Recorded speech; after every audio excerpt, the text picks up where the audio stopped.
everybody, and welcome to the show. This is a podcast about crypto. Crypto boys, crypto girls at home. Looking forward to the summer. We're going to be starting this strong by talking about cryptocurrency, crypto, what is crypto, and our hosts, Carla and Mr. Geis. We're here together with Rachel and Richard. We're going to be talking about, well, what is cryptocurrency? Please take it away, Richard. What is cryptocurrency? Yeah, so cryptocurrency is a digital currency. People think of this as money, but really it's just a history of transactions. So let's take Bitcoin, for example, because this is the biggest, oldest example that we have. Bitcoin is essentially, at its most foundational piece, a ledger or a register of balances. And by sending funds from one account to another, then you have a subtraction on one account and an addition on another account. And that's pretty much what blockchain is.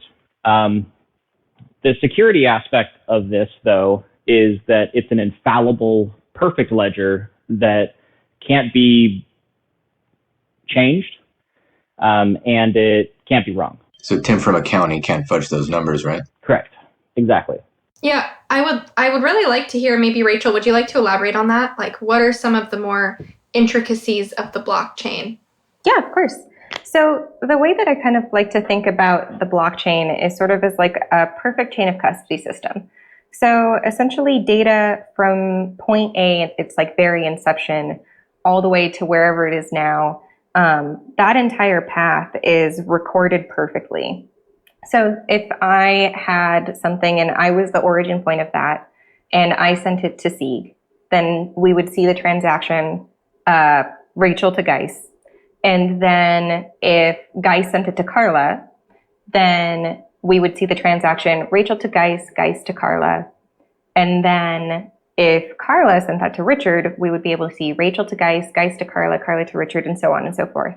And because there is a path from the current point back to the origin, and that path is something that can't be corrupted, changed, altered, it gives us a true history of something, and that's what allows it to be valuable. Awesome. So, is there any disadvantages to cryptocurrencies that we should be aware of? I've heard there's a lot of stuff like price volatility. Could you speak to that a little bit, Richard? Sure, no problem. So this is a very new green industry, and there are lots of random rules and regulations that governments are throwing at this thing because, one, most of them don't understand it, and two, a lot of them are trying to profit off of it for their country. And so there are major volatilities with countries like China trying to all out ban it, even though we've seen that fail pretty much, or the laws and rules being mysterious. And then, of course, there's the other side of things where, since it's so new, there's a lot of breakages or losses or thefts or scams. It's a new era. It's back like the gold rush was, essentially, or the beginning of the internet when there was a .com, and we've seen this thing, rise and fall. But overall, if you were to equate crypto to an asset like gold, you would see similar volatility patterns where if you pulled up the 100-year gold chart and you looked at it, from a distance, you would see similar patterns to gold as Bitcoin or Ethereum or some other cryptos in the market that have lasted longer because it's essentially a similar type of asset where people put it in there to hedge against the crazy inflation that's happening in these days. And when you do that, and you have an asset that compares to something like gold, but you shorten its lifespan and its utility and have a bunch of weird regulation and speculation in that, you see swings like we're seeing.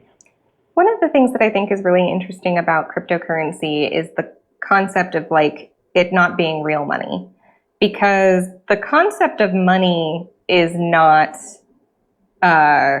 real in theory. The only things that have value are the things that we assign value to, things that the, society or framework that we're in allows us to use as value. So basically, if Bitcoin was something where, Richard thought that it had value, but nobody else agreed it wouldn't matter. But that's not the case. There are people all over the world that see the value of cryptocurrency. And one of the things that's also kind of intriguing about it is that the parts where, we see a lot of there's a lot of discussion about bad malicious people being in the space, scammers, a lack of, oh, we don't know who these people are. They could do anything. That's actually one of the same things that's important about cryptocurrency, because cryptocurrency allows us to step outside of a corrupt financial system by just not needing to take part in this at all. So as an example, as we move further and further into having a digitized monetary system that runs our society, so debit cards, credit cards, things like that, if you aren't able to open a bank account for any reason, so say, that's because you don't have an address, or you're in a situation like in an abusive relationship where you can't find the safe space to go to a bank and open an account, or your credit is, rejected, all of these different things. If we live in a society that functions off of digitized money, these people are now outsiders. They aren't able to participate. One of the things that's really cool about cryptocurrency is the fact that it is something that is accessible. You don't need to prove your identity. So if you don't have your, identification papers, if you don't want to give your social security number, all of these different things, it doesn't prevent you from existing in the digitized, a digitized financial system, which allows you to navigate the world that we live in, because, hard money doesn't go very far. Right. And hard money is also bound to, like you were mentioning, the government that it jurisdiction. Thank you. That has jurisdiction in. Thanks. I guess I would like a little bit, maybe more elaboration if you want to go a little bit deeper into that, just the difference between decentralized and centralized finance institutions and how crypto kind of plays a role in that. Richard? Yeah, I could speak to at least part of that. There's something that's on my mind from the last piece that Rachel was talking about, and that is oftentimes we see the news misrepresent cryptocurrency as something that helps promote bad things in the world, like human trafficking or weapon sales and this kind of thing.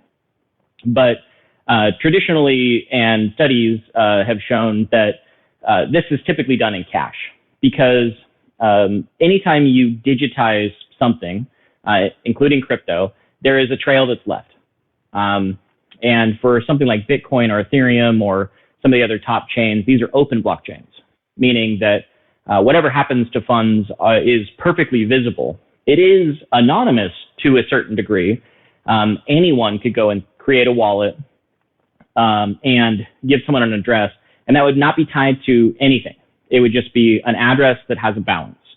But where institutions could track this information would be when you go to interact with a different type of institution that is required by these rules and regulations and laws to hand over your identity, such as, Coinbase, or when you want to get cash back out of it. So I just wanted to, add that. Yeah. I actually also wanted to kind of piggyback on that as well. This is such a fascinating topic. But even though cryptocurrencies have their own value, for the most part, they don't interact with different, it's not something that you can buy something with directly for the most part. And even if you do buy something directly with it, the thing that's really interesting is that it's something that is international. So it is its own thing, which sounds kind of silly the way that I said that. But basically what I mean by it is a Bitcoin is worth X amount. That amount can be translated into pounds, US dollars, anything. You can look at it however you want.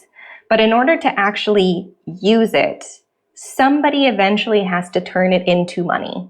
And whatever that fiat is, or whatever that national currency is, somewhere along the line, it moves from being cryptocurrency back into being a fiat currency. And that is a trackable instance. And that is something that's very closely watched. So with what Richard's saying about things mostly being done in cash, cash truly isn't. I mean, like, I guess that they sometimes like do the thing where they track bills. But for the most part, cash has a lot less safeguards than crypto does, and visibility. So when we talk about, or when we see people talking about cryptocurrency being used for like, you know, really high-end like arms deals, they're selling millions of dollars. It's like, those are trackable instances that raise red flags. And it's not that it's easy to find someone based off of like the fact that there's not a ton of information on like a wallet, but it's not impossible to do that research. And so it's not really an ideal thing for, or an ideal medium for some of the illegal behavior that we hear, kind of like, this is the majority of crypto use. And it's like, well, not it's realistically, no. Yeah. Yeah, for sure. I mean, even going further with that, it just doesn't make any sense to do that kind of thing. And we're seeing the world kind of shift around crypto, and it becoming more and more ubiquitous in the use of actually purchasing things. Companies like PayPal have started to adopt it. I know that Cash App lets you transact back and forth with Bitcoin. So there's a lot of institutions. I know that banks are starting to plug into a stable coin called USDC. And so I think that we're going to be seeing a lot more purchasability, more liquidity. But what that means is that when you go to interact with that merchant, if someone wanted to figure out who you were from an address and you interact with that merchant, they definitely could. But in a similar way, Visa or MasterCard would also give your identity up.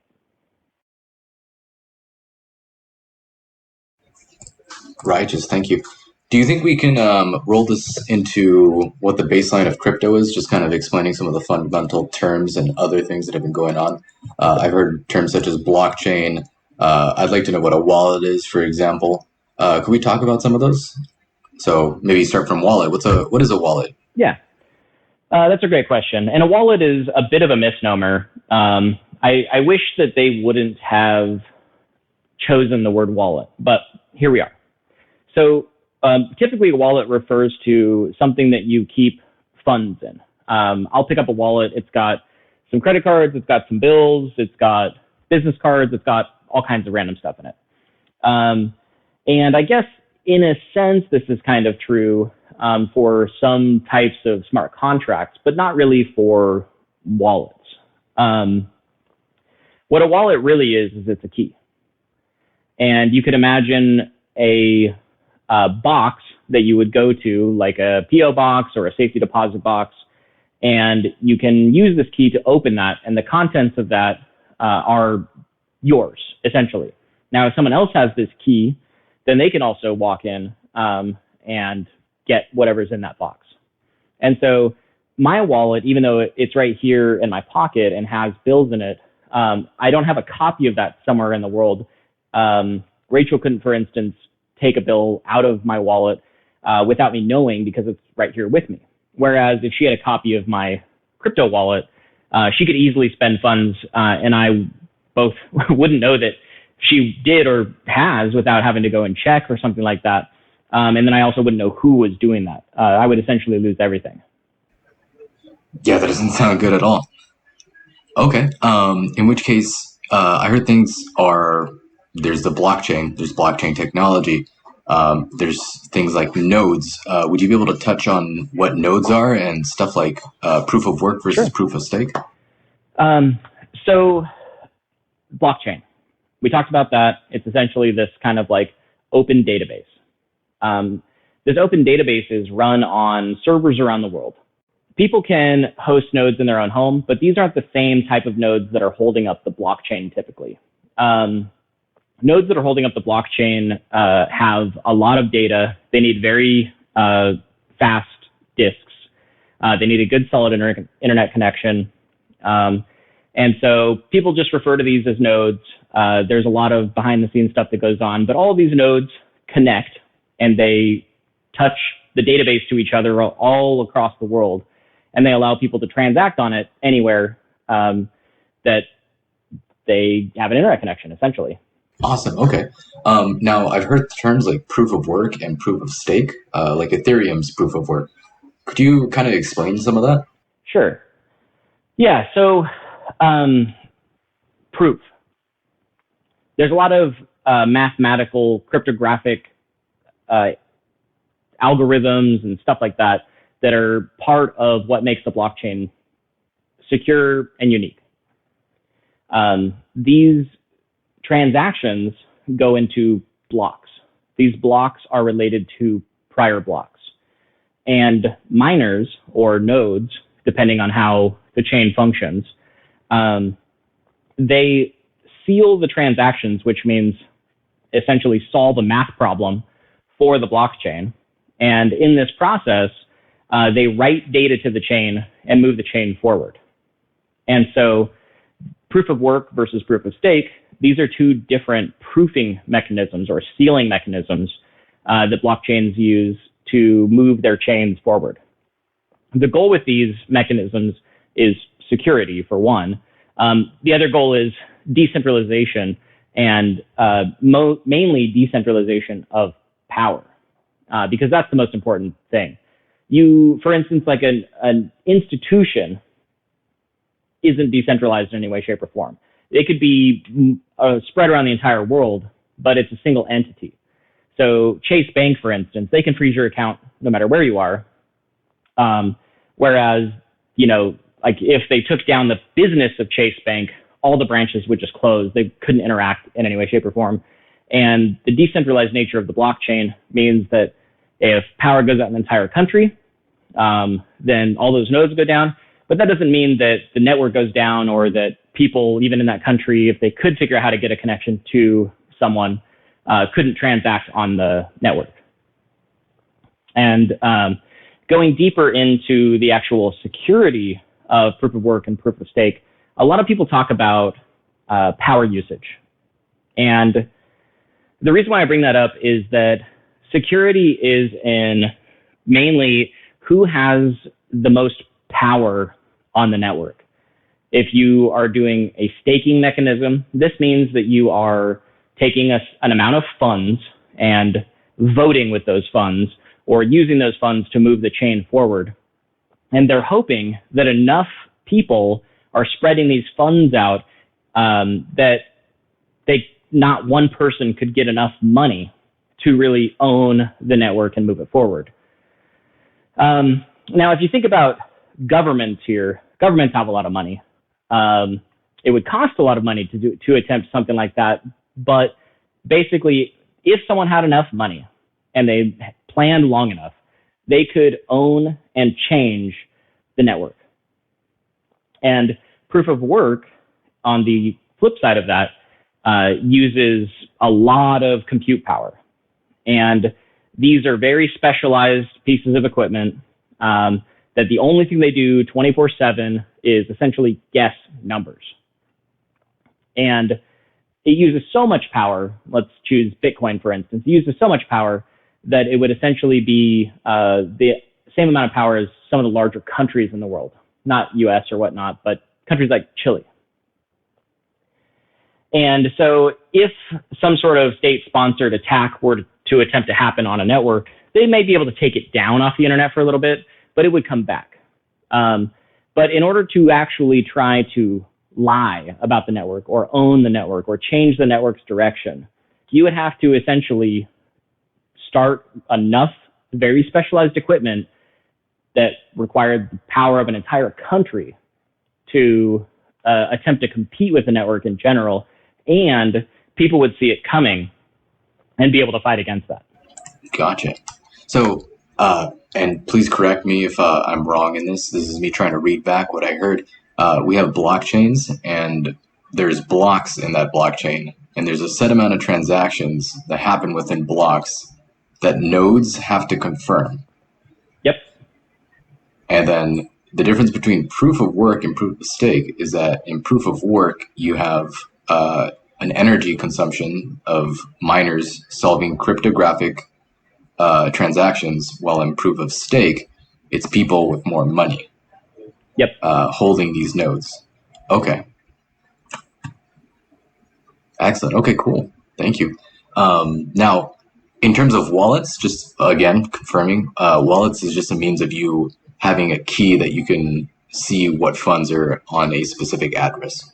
Yeah, let's dive into that just a little bit. Well, I also want to add that we do have an entire podcast dedicated to what is a wallet. So if anyone wants to dive into that more, they can also listen to it, but we can also, talk a little bit about it here. I just wanted to throw that out there. Yep. No, I think it's a good reminder. I'm going to go into just a tiny bit about what wallets are. I know that we have an entire episode dedicated to that. When you go to use a wallet, really it's like a digital key that you can sign stuff with. And so just like when you were going to write a checkbook back in the day when those were prevalent, you would put an amount on it, put it to destination, maybe put a memo, and then sign it with your signature. And banks could compare this signature against a signature card if they needed to and find out if this was you. There was a lot of fraud there. It's really hard to say that, you signed or you were sloppy or whatnot. But with blockchain, when you make a digital signature, it knows that you have to have that key in order to have made that signature. And so it knows for sure that those funds were done by someone that had the key. It would be impossible to do it otherwise. Awesome. Thank you. So here's something that people gotta ask, right? Is this stuff legal? I mean, that's an interesting and layered question, because the answer is yes. Like at this time, there are increasing numbers of regulations. There's a lot of reasons for governments to not want their citizens to have the kind of power that blockchain gives them, because blockchain allows us to operate outside of whatever it is that they decide we should be able to do, right? And so understandably, there are a lot of concerns, about what does independence financially, using cryptocurrency specifically, not referring necessarily, like the topic of blockchain and what it does outside of cryptocurrency is an additional topic on that. But so at this time, there's a lot of discussion about regulation. Where will things go? What will be allowed? But at this time, cryptocurrency is legal in most places. There are regulations, but most of those regulations extend to centralized currencies and centralized exchanges. And those are currencies that have a official capacity. Weird sound. Blah, blah, blah. So it sounds a little bit nuanced, is what I'm hearing, and that there's different legal statuses in different countries, right? Yeah, so this goes back to what I was talking about before, where the technology is moving ahead so fast that these big behemoth entities can't figure out what to do about it. And even though it's been on the scene for quite a while, the funny thing is that really all you're doing is you are moving a number around, and people put value to that number. How can you stop the people from saying, don't think that number is worth something, please? And so with that, countries realize the power of this as well. And we see some countries working on their own currencies to either migrate into this or to bolster their currency and some of their financial institutions. I think that the other bigger thing that some of the countries are worried about, and we see this with the GME stock, is they're worried that their financial entities are going to be found out to be corrupt. They're worried that if they allow the world to go this way, that the stuff that they swept under the rug or that they're hiding might come to light. And I think that that's also part of why it's illegal in some places, but also why they're taking so long to figure out how to regulate it. I guess a kind of a follow-up question, more of an opinion piece with this would be, where do you guys think, Rachel or Richard, either of you can answer this, where do you think the future of crypto is going to take us with everything taken into consideration with governments and technology evolving? That's layered. I think that the biggest piece, in my personal opinion, is that I think that cryptocurrency, regardless of how this current moment, like if we take a snapshot of where cryptocurrency is now, it's kind of hard to say where that's going to end up, in the sense that like maybe it will become highly regulated, maybe there will be a lot of rules around it. But I think that what it does is it shows people that we can decide that we don't want to play the same game, right? Because that in and of itself is like a thought that it just like it starts a wave, right? So even if crypto, like the current iteration, were to be regulated, repressed, things like that, people are going to do it again. They're going to find other ways to empower themselves. It might take time. It might not look the same, but this is just like the first steps in trying to give some power back to people, and they're not going to go quietly, is my personal opinion. I think that this is a glass is half full or glass is half empty question. And I prefer to think of the glass is half full. We're in the industry. We're building really cool things. We're hoping that as new generations come into these government entities, that they are less corrupt than the prior ones. And so I'm hoping that there is adoption and we see the lessening of this extreme economic pressure on the people, where the people can find freedom again in their finances, where they used to have it and now kind of no longer do. Whereas the glasses half empty viewpoint would essentially move us towards governments gaining more control, more oversight, more insight into what you are doing, and essentially breathing down your neck at all times. So let's assume that, it's not banned in your country, right? How does one get cryptocurrency? Because I want to get my hands on it. Maybe my mom wants to get their hands on it. Yeah, so I'm sure that people have heard of some of the bigger institutions that are in the fiat to crypto sphere. I know that in America here, Coinbase is a big one. Binance is more globally distributed. I know there's like more specific country nuanced places, coins.ph, for instance, in the Philippines. So, really it's kind of do some research, figure out where your country is supported, maybe check some trusted resources like Coinbase or Binance to start and just see if it is accepted. And you can always do a search online and find alternatives to Coinbase with your country name. Right on. So hypothetically, I get my coins on Coinbase, right?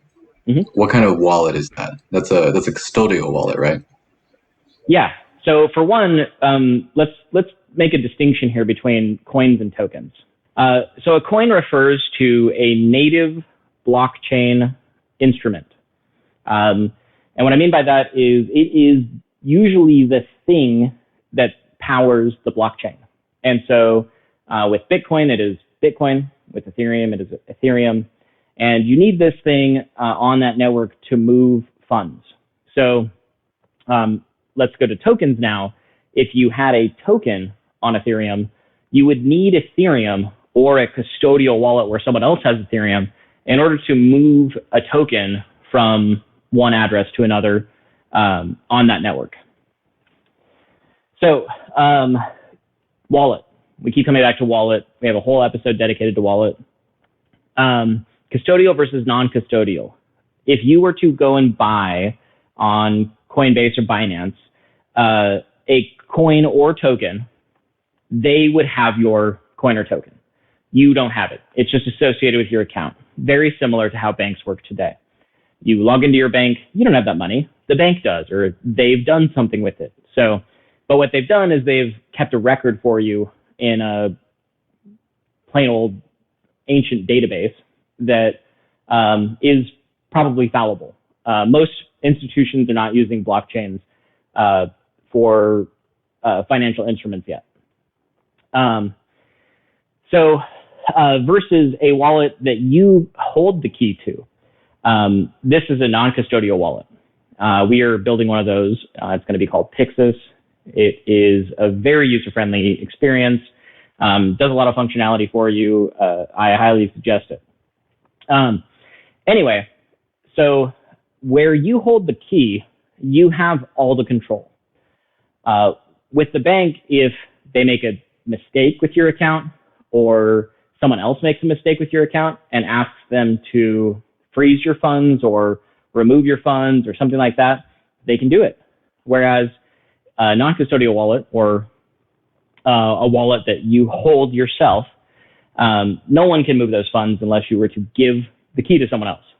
And so the bank, the purpose behind the bank, or the main purpose of holding your funds securely, is definitely better to have in a crypto wallet than in a banking institution, because banks fail at an alarmingly high rate, and they can do anything they want with your money. And also, like, additionally, the returns that you get on, like, if you have a savings account or even a checking account and stuff, like, and this goes into like cryptos as investments, which is a complicated subject, but they're like, oh yeah, you get interest. But I mean, most people don't actually get anything meaningful as far as interest. It's kind of like it's something that we're really taught to, like, oh yeah, this is really important, but you can't actually put money into a savings account and expect it to do much. The money doesn't work for you, it works for them. So. Yeah. And you're going to find decimals of percents in traditional institutions typically. Sometimes for very large accounts, they'll give you, maybe 1% or something like that. And in the crypto space, for some of the stable coins and other instruments, you could be getting a lot higher interest rates. Thank you, everyone, for tuning in. This has been Carla. And this has been Mystery Guys. Thank you so much, Richard and Rachel, for joining us here today. Everyone at home, thank you for tuning in. This has been PyxelChats.